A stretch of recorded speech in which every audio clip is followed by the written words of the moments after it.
Hey everyone, this is Andy, and in this video I'm going to be finishing my Black Templar Marshall, but this video is more about process and different ways of blending as opposed to really being specific to the Black Templars. I'm going to do the inside of the cloak in a bone color, and I'm going to do the outside with red, and I'm going to take that opportunity to show you two different methods. Well, the method isn't totally different, but the order and the way I do things is slightly different. And hopefully this just gives you some good techniques to practice to do nice cloth and other things as well. In part one, we painted the black armor, and I just did a simple layering technique where I started with a black base coat and I gradually added lighter and lighter grays until I found it was bright enough and it looked good. That's just layering from dark up to light. We're going to paint the cloak still with just a normal layering technique, but I'm going to show you, doing different orders or starting in a different way can make a big difference. So we're going to paint the bone cloth by starting with the lightest color and then shading down slowly. And then on the back, what we're going to do is we're going to block in big sections of light and dark. So where it's going to be shadow, I'm going to paint shadows, and where I think the highlights are going to be, I'll just block those in, and then I'll bridge the gap in between. So bit of a spoiler for this video, but I think it's good to talk about this at the beginning of the video, and then it's all going to make sense about these kind of different ways of layering and when it's good to choose which one. With black, it makes sense to work from black because it's easy to build up the paint. You're using any grays, they're going to have good coverage, and it's good to leave a lot of black in the shadows to still make it feel like that when you're highlighting up. But when you're doing something like a pale colored cloth, often it's really difficult to build the layers up and not get it sort of rough and build up too many layers where you've had to just add loads of paint to it. And also it's really difficult to judge the amount of contrast you need, because you might start off with what you think is going to be a dark and nice shadow, but when you add the lights, maybe it's too much contrast because you did start too dark. And you can also lose a lot of time. I always think about what's the best process when I'm starting any detail, and that's really what this is about. So the first thing I do, I'm going to get the rock grey that we used last time, and I really like this paint from AK, and I've done a layer already, but I'm just going to add another one now, and I'm diluting it with a decent amount of water, maybe half water, and I'm going to build up and get a really opaque, really nice base coat. And I don't always work in this way, but I think for these pale colours, it's going to be nice having our brightest colour, really opaque, and a nice smooth foundation. And you can see I'm going to do the same for the inside of the cloak as well. This is why the pre-highlight helps. So in part one, you saw me spray it with some white, and a pale base coat is how I like to work in general. But after that, no matter how you've done it, just going to build up with this rock grey, and I'm going to do as many layers as it takes to get it really smooth, nice and harmonious, and just a really opaque, nice foundation to start with. This takes a little while, but I think that it won't take too long to add the shading, and it will just give a really nice result, so it's worth it in the end. Sometimes you get little lumps in the paint, and people have asked me about this before, and I kind of feel the only way to remove them is being insanely careful with a knife. So I really carefully, with a brand new blade, just try and remove any of these bumps.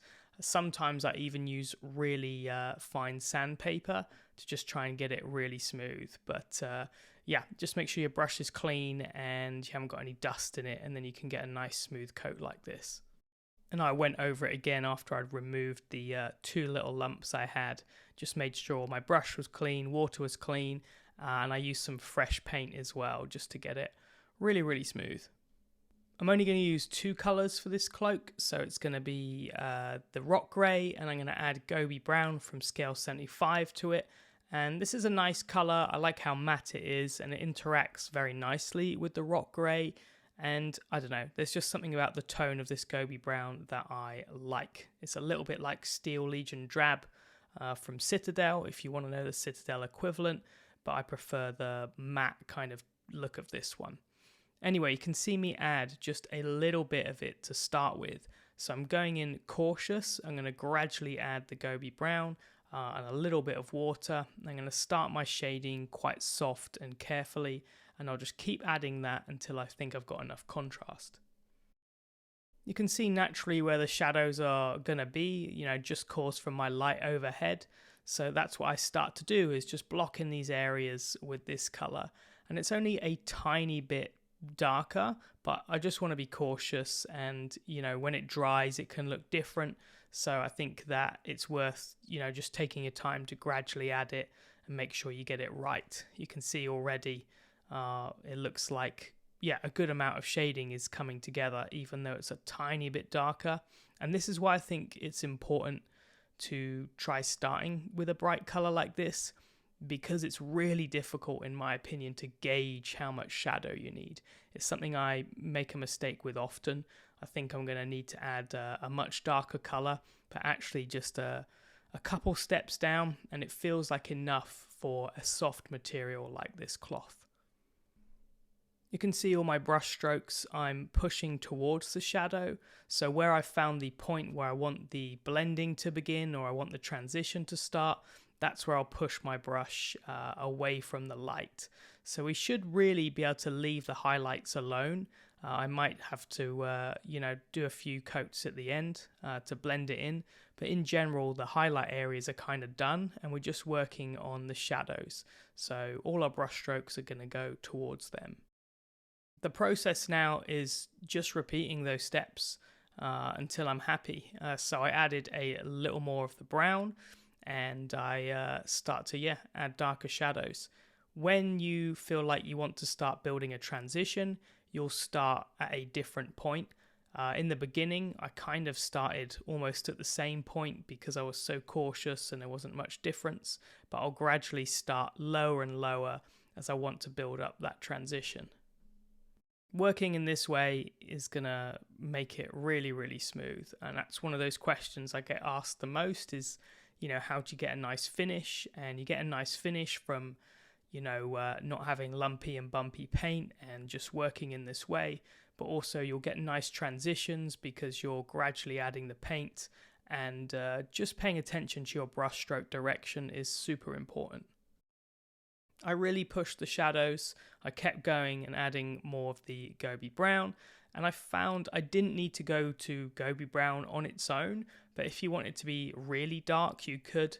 Perhaps on the lower part that's mostly hidden by the model, that I could put some in there, but I think the top fold doesn't need to be that dark, but some of the deeper ones I could push a little bit further. When I'm happy and it's dark enough, there's one final step to kind of blend it in, and I'll go back to the rock grey, this time a little more diluted, and there's just a couple lines where I started my transitions that don't look too great, so I'll just go over those, but this time my brush stroke is going to go towards the highlight just to help with the blending. And you can see pretty quickly that I can kind of erase and delete those lines just by going over them with the thin rock grey again. How long you spend on this really depends on the level you're painting this to. I'm pitching this at a weird level because I'm saying it's for army painting, but it's the character and I'm painting it for fun kind of thing. So I'll refine it a little bit, do a tiny bit of blending, but not so I get bored. That's kind of really important. This piece doesn't have to be perfect. The only difference between this and a Golden Demon piece, I'll do the same process, but I will spend a lot longer doing these things, be more careful, and I'll just be more meticulous and keep going until I'm really happy with it. This is, that'll do approach. It's going to look great. Maybe when you look up close, you'll be able to see the layering, but I'm absolutely fine with that. It's going to look cool. I do the same thing on the back here. There's a little bit in the same color.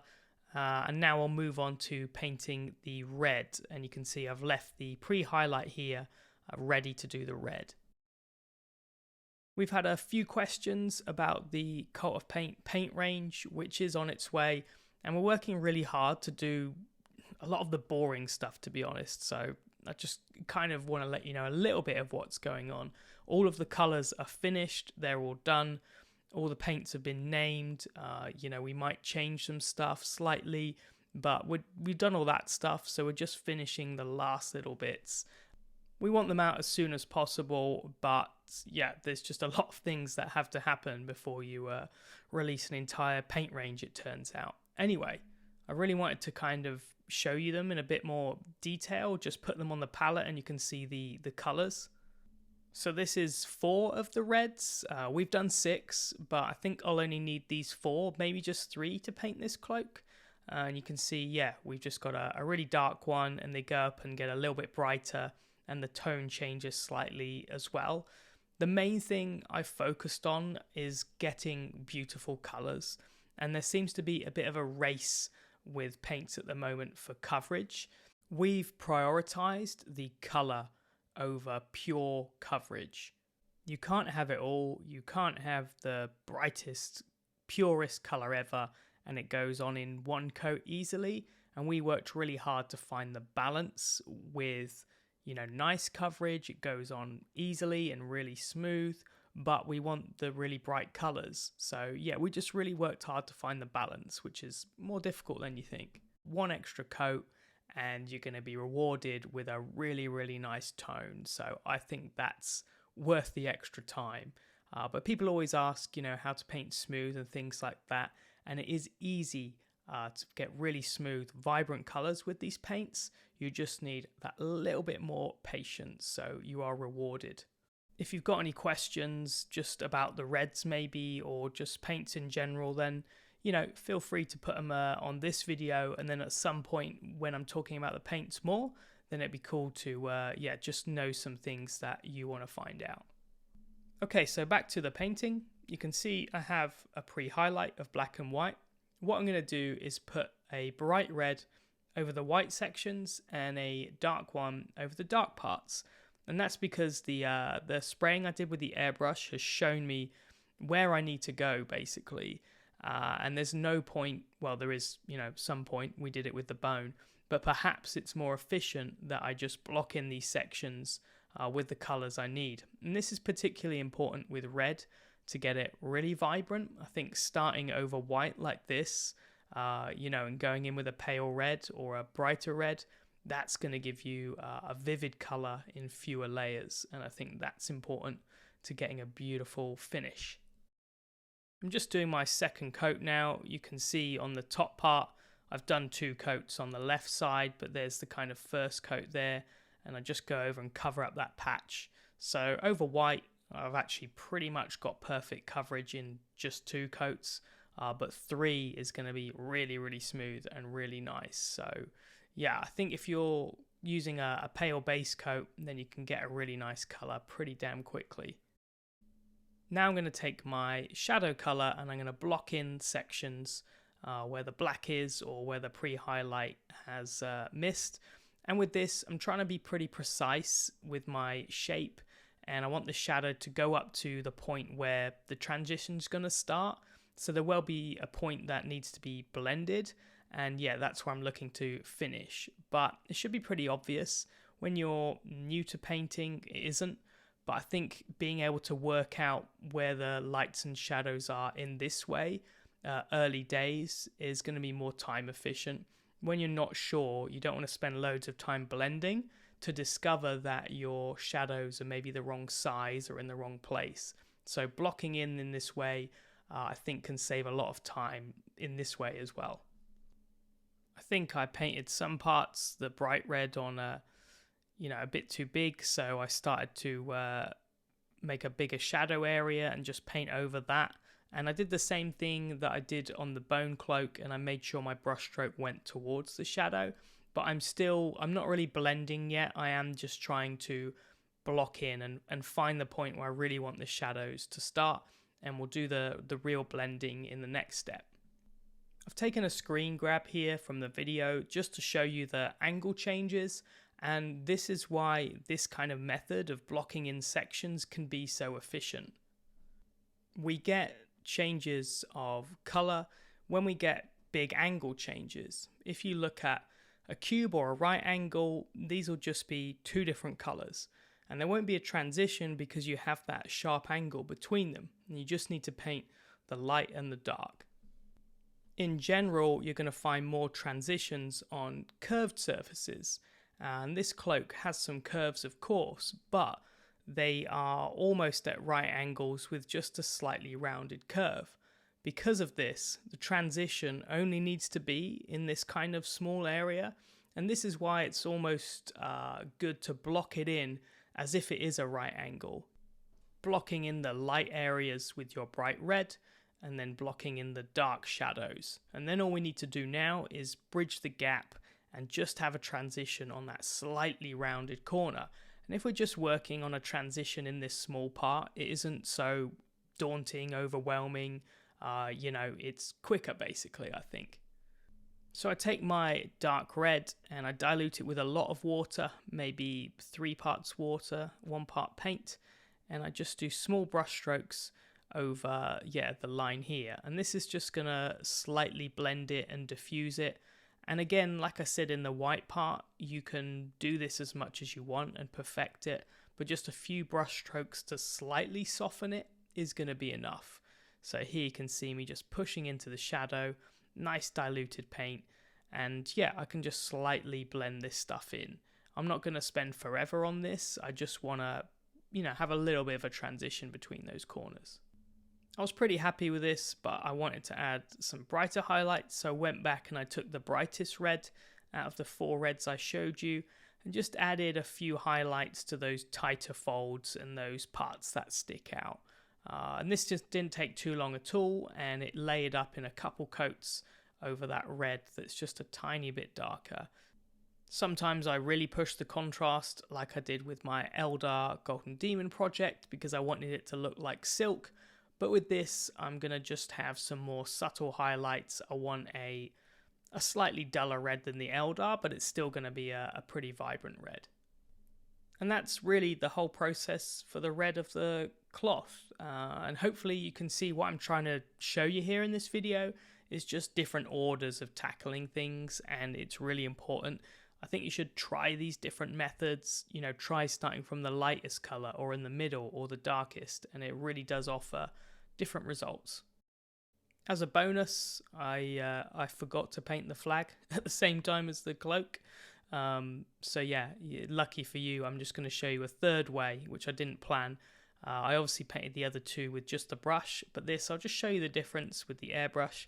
So I made a mix of the rock grey and the Gobi Brown. I'm going to airbrush this at a really tight angle to just try and catch the folds, the shadow parts. So really with the airbrush, the most important thing I think is, getting the right angle when you're spraying. But also I would recommend spraying the dark color onto the light. This is easier to get a nice blend because you can dilute the paints a bit better, and it's less likely to have the speckled effect that you can get with airbrushing. So I did paint the light color by hand. I'm just shading with the airbrush, and that really does make a difference as well. It looked okay with just the airbrushing, and if you wanted to be really fast, you could just leave this there. But I decided it needed to be brighter, so I ended up painting the rock grey over the top. And to be honest, I spent a long time blending this back in. It's quite difficult to get the airbrush stuff to interact with brushed on things. This didn't really save me much time over the way I did for the inside of the cloth. But if you're not so sure about where the shadows are going to be, then the airbrush is pretty useful for this. But, these different ways we've shown you, then you just need to kind of think about what works for you, try different things, and you'll see the different results. And there's advantages and disadvantages to all these different methods. In general, I love doing the pre-highlight the most because that tells me where I want to go, and it gets bright colors down easily where the white's been sprayed. So that's generally my preferred method. But if you watch my videos on Patreon, you can see I pretty much always start in this way. Pre-highlight with the airbrush and then just go in with the brush and layer stuff up. So now we've finished talking about different ways of blending. I'm going to go back and finish up stuff with the Black Templar model. And there's just a few decals and a teeny bit of freehand to do. So yeah, let's get the model finished. I want the awesome design of the cross coming down the side of the cloak. I really love that. So I'm going to have to freehand a black line. And if you're new to freehand, it is, challenging and scary, but this is one of the best ways to start to get into it because it's simply doing a straight line. And although this looks, really scary and hard, if you have the line of the cloak to follow, like we do here, it's easier. You've got a line to follow. You're just going to do it a few millimeters away and just try and carefully paint this line in. I make sure I don't have too much paint on the brush, and I've obviously got a really nice tip, and I just slowly take my time to try and get this right. Sorry it's a little bit of out of focus on some parts, but I was really concentrating, obviously trying to paint a black line on this pale cloak, so I kind of missed it a couple times when the focus dropped. If you mess up on a part where you've done a perfect transition, it is going to be a pain to fix, but if I make a mistake on the plain rock grey sections, the highlight sections, it's not going to be too bad because the rock grey does have nice coverage. I just tend to start with my line a little bit too thick and then just try and make it thicker on the second pass, but there's nothing much to it really other than going for it. But you can see I'm kind of bracing my hand. I've got a nice point on my brush, and you've just got to get the dilution and the pressure right. So give it a go. It's scary, but it will look awesome. With that part over, you can take some pressure off yourself. You've done the freehand black line, but you can use transfers to get the awesome crosses. So what I'm going to do is cut them out and cut them in half and put those halves on the line.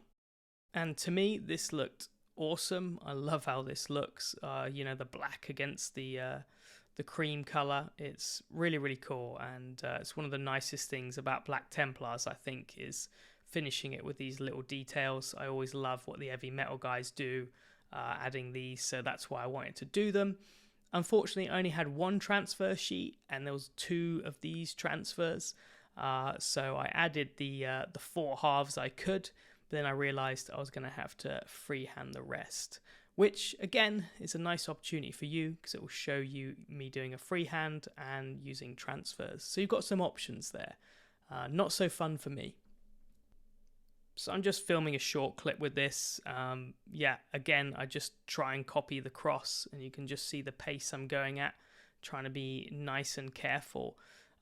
This was really hard, and I didn't take forever on it because I wasn't going to do it perfectly. If I was doing a Golden Demon entry, I think I would freehand them all just for, I don't know, so people think it's better or something weird like that. But if I was you, I would just pick whatever you feel comfortable with. But the decals just look fantastic, I think. Go for transfers if you want it to be perfect and not take you too long. But I thought it'd be fun to just show you me trying to freehand one here. But you can see how much trouble I'm having in comparison. And each one will take me a good few minutes to get it right and make corrections. Next, I watched Henry's video again to get the base to match, and I used some Wraithbone spray because it matched his product that he used to stick down. I think that's a pretty close match. And then I just copied Henry's video really, where I did the English uniform wash all over, which looked awesome. And again, I really like doing washes over pale colours for bases. Henry's final result was pretty orange, so I did do a wash of orange leather from scale 75, and this worked pretty well. I don't have the same weathering powders as him, so I'm going to ask him to finish the base off with some weathering powders, but I think this orange will at least match it a little bit. After the base, my transfers dried, and I just corrected a few of the freehand ones, like you can see me doing here with the rock grey, and it's not going to look perfect up close because you're going to see the layers of paint, but I think I did not too bad a try at doing those freehand ones. Certainly it'll annoy me not looking all perfectly the same. Anyway, I think it's going to be fine for gaming for sure. I am going to give the inside of the cloak a spray of ultra matte varnish, but I'm only going to do the inside. I want the transfers to be blended in because they look different to the freehand, but also if I do it on the red, it will make the red look really dull. It's a nice satin, really vibrant red now, so I'm just doing that on the inside of the cloth. Now it's finally time to glue it all together, so I'm going to glue the cloak on, glue the backpack on and the shoulder pad, and then we'll just finish with some oil washes. An oil wash is going to make a real difference. I think it's looking a bit too clean and perfect, so this is going to be a nice way to just tarnish the model a little bit. So I pop a bit of my oil paint on some card, and that means I can just gradually add that to my thinner and make the wash consistency what I want. So I've got a foil lined little tray here, and I just put a tiny bit of thinner in it, and I'll just gradually mix in my oil paint till I get a pretty thick wash. And I leave some slightly thicker paint on the side of the tray that I'll use for other stuff. So you can see the Mini all together now, and I think it looks awesome, but yeah, it's looking a little too perfect, especially on that cream. You know, we spent all that time blending it nicely, but I want to dirty it up a little bit. I'm going to do two things. I'm going to do a filter over a lot of it, and this is going to be with the more diluted paint. And you can see I put this over the banner, and it's just going to stain it a little bit. If you don't like what you've done, you can just take clean thinner and remove it, but it's pretty risk-free.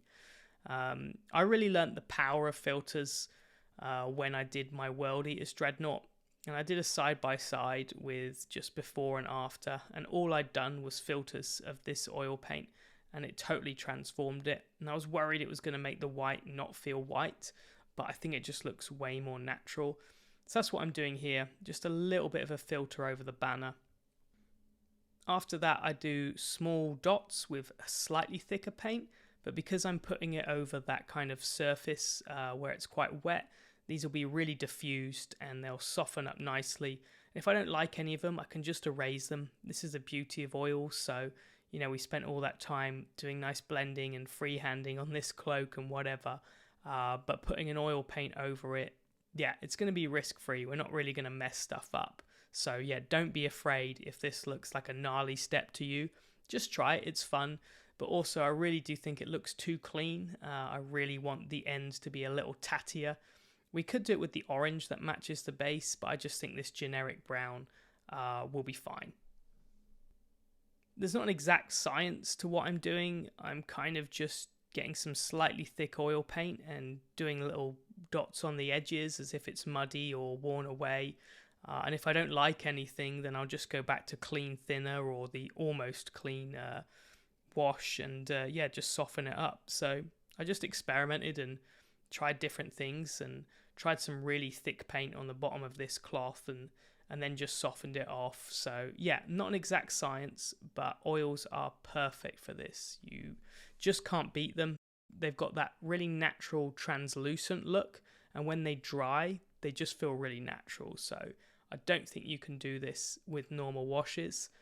Certainly not without the risks, because you don't like anything that you've done with the wash, you can just get rid of it. And obviously I said I only varnished the inside of the cloth, and actually it's much nicer on the parts that haven't been varnished and they don't need protection. It's absolutely fine with just the paint, provided you've used you know, not a too savage thinner. I've used the Sans Odor, and that's absolutely fine over unvarnished paint. I also do the thicker wash in the rivets, and rather than, you know, doing it all over, I just really carefully put it in the rivets and the recesses. And this is a subtle effect, but I think it adds a lot, and you're just going to get a little bit of brown and dirt in the recesses. And I think on black, this actually makes the recesses look more interesting, as if dirt has gathered in there and they've not been able to clean it out, or they just haven't bothered. And I think, yeah, you really need to see this in the hand to see why it's worth it. I'm going to use a still image here of the finished version when it's dry, but you can just see how it's deposited around those rivets, and you just get another depth, another layer to what's going on. So we've got the highlighting with the grey, we've got the chips with the brown, we've got chips with silver, and we've got a little bit of dirt as well. So just building up all these layers, I think, helps to get that more weathered, interesting look. I was kind of warmed up from doing the front, and I did a much better job when I did the bottom of the cloak at the back. So maybe I should have started with this rather than the important bit in the front.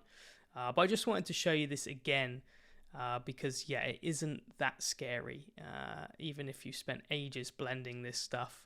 When I was just getting into painting, there's no way I would do this. I would just be too afraid of ruining anything I'd done.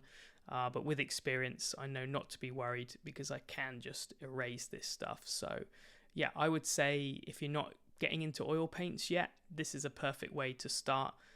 Just doing little washes and things like that on metal. But you'll learn to enjoy it. I think this is one of the most fun steps.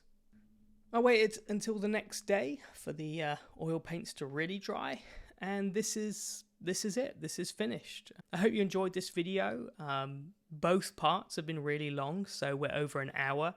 I'm going to do some advertising here for our Patreon, because if you've liked this video, then yeah, please consider our Patreon. This is the kind of thing I do every week. I do deep dives into techniques. So if you like this video that focused on, you know, the blending of the cloak and got into a little more detail of the why, then yeah, please consider checking out our Patreon. I do a long tutorial like this every week. So I got really stuck into this mini and I found it difficult to, just stop explaining stuff, I guess. I really like to just talk about these techniques. Anyway, let's close out. I hope you enjoyed this two-part series. I loved painting this model. It's the most I've enjoyed painting a marine for a while, and I like painting in this way where you're trying to make stuff look good. And I tried some new effects, like painting the power axe in this way was new for me. I really enjoyed the bone color of the cloth, actually. I think how that turned out with the transfers of the cross and the color we managed to get, and I love doing the oil paints, doing the little brown bits on the end of the cloak. I don't know why, but I just really like it. It's kind of satisfying to dirty it up in this way. So yeah, love painting this project. If you want to see more stuff like this from me, then let me know, and I'd love to do some more Space Marines here. I really want to do some Blood Angels with our new red paints, and I'd love to do some Death Company. I really want to do Lamatis actually in that same color scheme I've done, the same black, that I painted this in. I think that'll look really, really cool. Anyway, looking forward to your comments. I hope you learned some stuff from this video, and I'll see you in the next one.